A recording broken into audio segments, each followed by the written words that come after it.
just don't understand your story, Mr. Sutton. What don't you understand? I killed Mrs. Olivia. That's the story.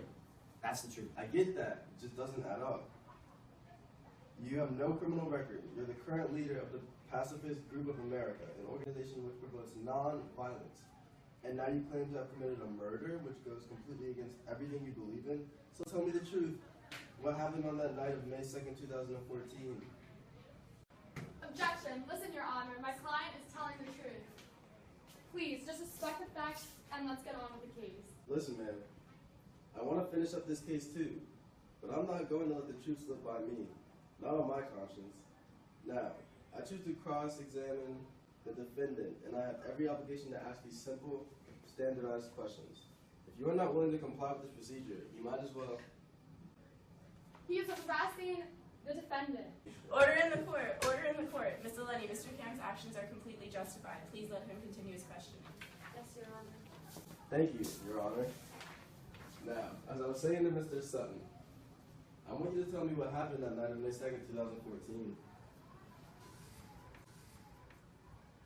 Well, I was in my living room one beautiful night of May 2nd, and I remember hearing a lot of noise from my neighbor, Mrs. Olivia.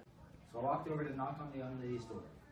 It seemed like she was having a little gathering or something, and I asked her to keep the volume down because I don't want her waking up my three cats, Bob, Jimbo, and Eleni. But she didn't comply. She did seem a little intoxicated. So Mrs. Olivia didn't listen to you? Yes. Go on. Well, I asked her again, and she refused to turn the volume down.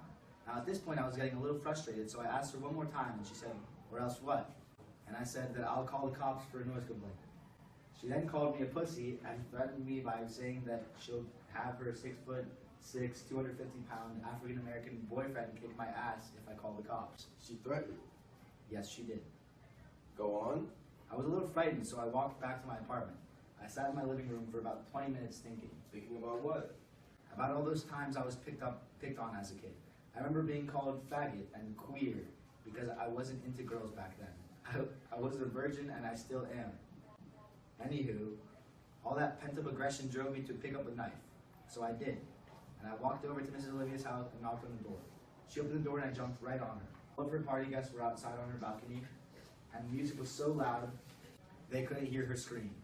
I cut her throat and stabbed her multiple times in the gut. She dropped dead. And that's your story? Yes, that's what happened on that beautiful night of May 2nd. Someone call an ambulance. She seems to be having some kind of panic attack. No! Eleni, are you okay? I love you. Please just stay with me. Please. It's okay, Mr. Sutton. Your Honor, I killed Miss Olivia on the night of May 2nd, 2014.